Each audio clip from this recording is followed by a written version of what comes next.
Hello guys, कैसे आप सब लोग। दोस्तों मैं हूं आपका अपना पैराइन जो डिफीट representing India international at chess. तो आज मैं फिर लाइव आ गया हूं और जो आज मुझे अपोनेंट मिले हैं बहुत ही भयंकर खेल होने वाला है, क्योंकि इनका नाम है MS राशिद और इनके अंक 2320। तो देखते हैं आज इस मैच का रिजल्ट क्या रहेगा। तो उससे पहले मैं आप लोगों को बता देना चाहता हूँ कि मैं लोगों को फ्री ऑफ कॉस्ट मतलब फ्री में चेस खेलना सिखाता हूँ। तो इसलिए मैं हमेशा लाइव मैच ही खेलता हूँ। उसके पीछे सबसे बड़ा रीज़न ये है कि जो लोग चेस सिखाते हैं, ऑनलाइन सिखाने का जो दावा करते हैं, वो या तो पैसे की डिमांड करते हैं, ऑनलाइन क्लास लेने के लिए बोलते हैं। तो मैं चेस सिखाऊंगा तो इन दोनों समस्या का कोई मतलब नहीं, क्योंकि मैं इसका समाधान लेके आया हूँ। मैं ना ही पैसे की डिमांड करता हूँ, ना ही ऑनलाइन क्लास लेने के लिए बोलता हूँ। और जो लोग चेस सिखाते हैं वो एक ही बंदा होता है जो कि ब्लैक एंड वाइट दोनों जगह से मूव चलता है, मतलब खुद ही सेल्फ होता है और अपोनेंट भी खुद ही बन जाता है। तो उस कंडीशन में उनके सारे मूव फिक्स होते हैं। तो आपको रियल मूव, रियल स्ट्रेटजी और रियल ट्रैप नहीं मिलेंगे।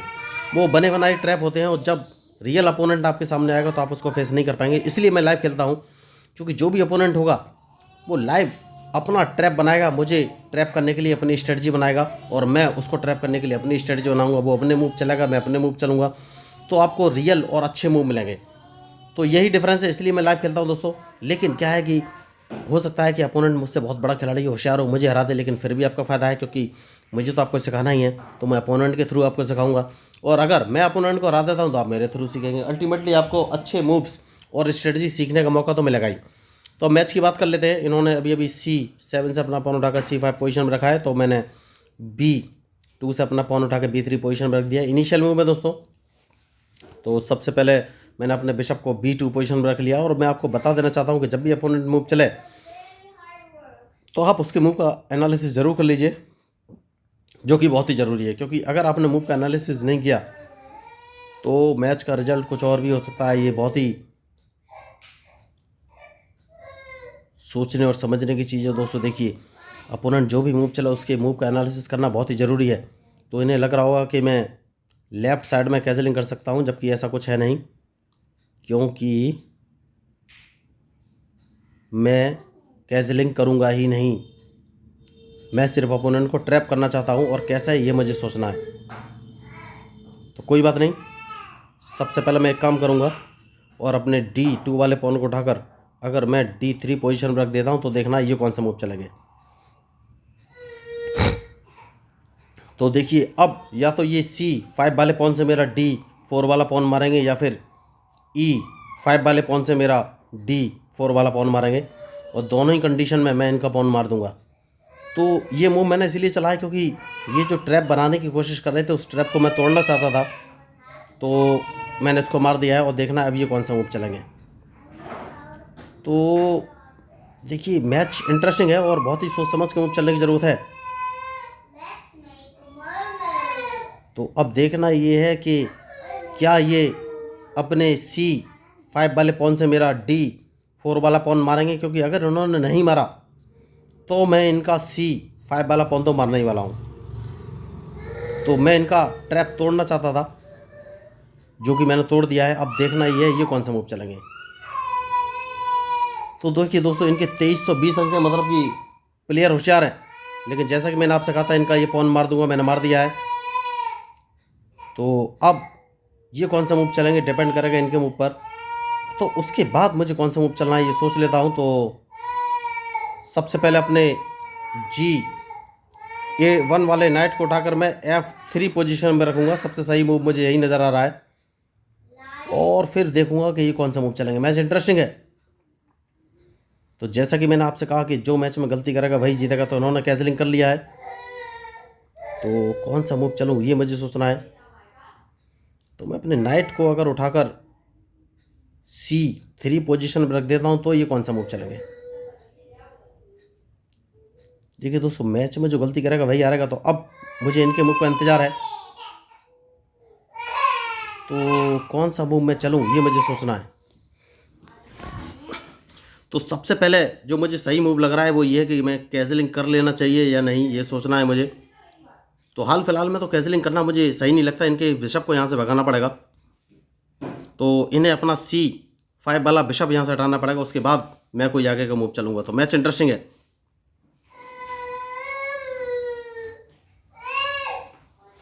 तो देखना ये है अब ये मूव कौन से चलेंगे। ओके,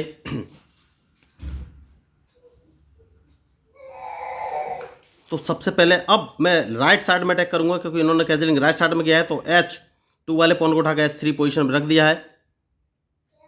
तो अब ये कौन सा मूव चलेंगे ये मुझे देखना है। देखिए मैच इंटरेस्टिंग है और इनके मूव के ऊपर ही मेरा मूव डिपेंड करेगा। तो ये अपने बिशप को E4 पोजीशन पर रख सकते हैं, और अगर इन्होंने E4 पोजीशन में रखा तो मैं उसको तो मार ही दूंगा, ये बात पक्की है। अब ये कौन सा मूव चलेंगे ये मुझे सोचना है। ओके, जैसा कि मैंने कहा कि अब इन्हें यहाँ से बिशप बचाना पड़ेगा। अगर इन्होंने बिशप नहीं हटाया तो इस बिशप को तो मैं मार ही दूंगा। तो देखना ये है अब ये मूव कौन से चलेंगे।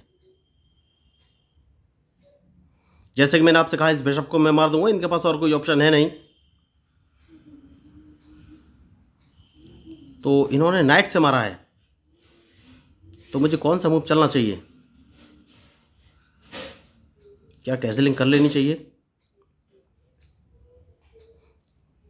या नहीं, ये सोचना है मुझे।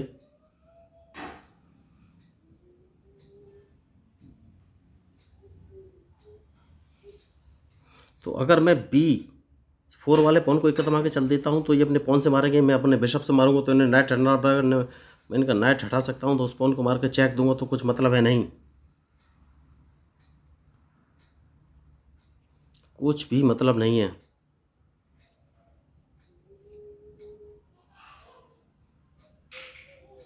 ठीक है, देखते हैं ये कौन सा मूव चलेंगे। क्योंकि अभी तक मैंने कैजलिंग तो नहीं किया है, तो डिपेंड करेगा इनके मूव पर कि ये कौन सा मूव चलेंगे, उसके बाद ही मैं फाइनली कोई मूव चलूंगा। तो बढ़िया मैच चल रहा है, देखिए।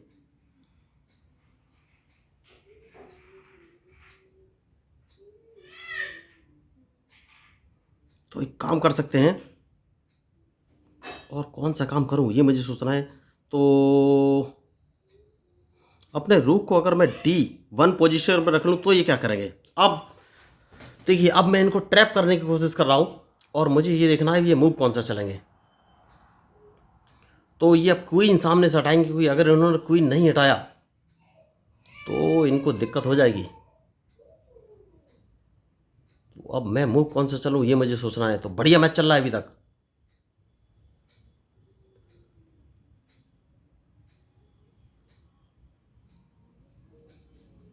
तो देखना ये है अब ये कौन सा मूव चलेंगे। बहुत बढ़िया। तो क्या मुझे इस पॉन को मार देना चाहिए। नहीं, मुझे इस पॉन को एक कदम आगे बढ़ा देना चाहिए, जिससे कि अपना नाइट यहाँ से हटाएं। तो अगर मैं चाहता इनके A5 वाले पॉन को मारता तो इनका जो रूक है वो फ्री हो जाता, और मैं चाहता नहीं था कि इनका रूक फ्री हो। तो अब ये मूव कौन से चलेंगे ये मुझे सोचना है। तो सबसे पहले अपने नाइट को इस पोजीशन पर, बिशप को इस पोजीशन पर रख देना है, क्योंकि इनका नाइट मुझे मारना है। तो ये मूव कौन से चलेंगे ये मुझे देखना है। तो मैच इंटरेस्टिंग है, ये ज़्यादा से ज़्यादा अपने रूक को C। ओके, तो सबसे पहले मैं इनको एक चेक दे दूंगा दोस्तों, इन्हें चेक बचनी पड़ेगी।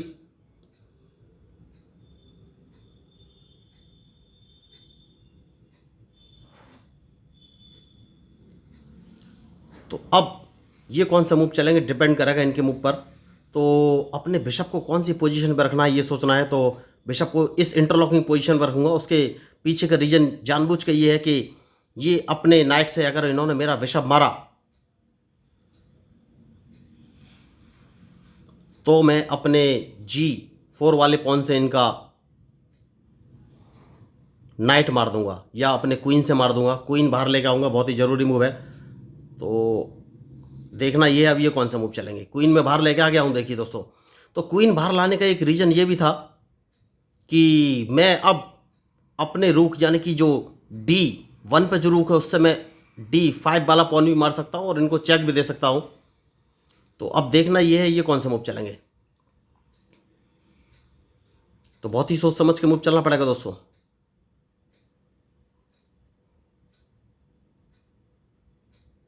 तो कौन सा मूव चलूँ ये मुझे सोचना है अब।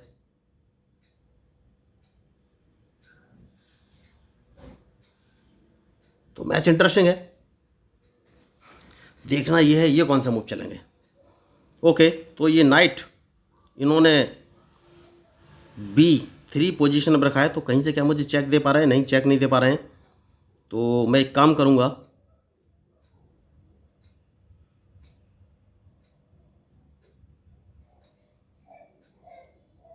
और इस वो काम क्या है, देखिए सोचना पड़ेगा थोड़ा सा कि मैं अपने रूक से अगर इनका ये पॉन मार देता हूँ तो मुझे दिक्कत हो जाए। इस पॉन को एक कदम आगे चलना है, देखना है ये कौन सा मूव चलेंगे, क्योंकि मैं इनको चेक देना चाहता हूँ। बहुत ही ज़रूरी मूव है,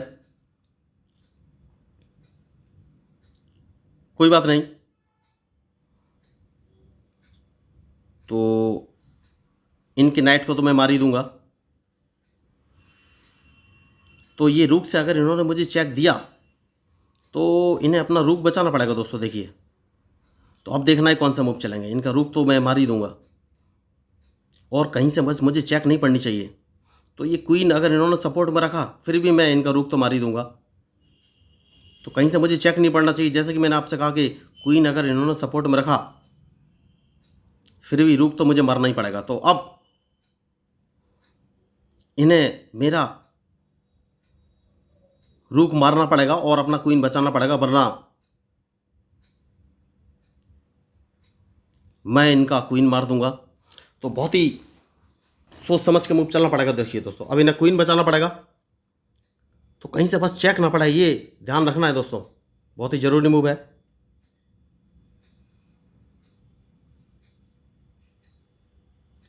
तो इन्हें क्वीन बचाना पड़ेगा वरना मैं इनका क्वीन मार दूंगा। तो कहीं से चेक नहीं पड़ना चाहिए। तो क्या कहीं से मुझे चेक पड़ रहा है? कहीं से भी चेक नहीं पड़ रहा है। स्पॉन को मारना है, उसके बाद देखना है कि कौन सा मूव चलेंगे। तो बढ़िया मैच। तो अब मैं इनको एक चेक भी दे सकता हूं। देखिए दोस्तों जैसे कि मैंने आपसे कहा कि तो चेक तो बचना ही है।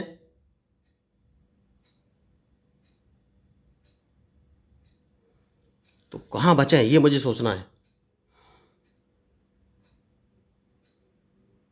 तो अगर मैं अपने किंग को उठाकर G3 पोजीशन पर रख लेता हूं तो ये कहीं से चेक नहीं दे पाएंगे।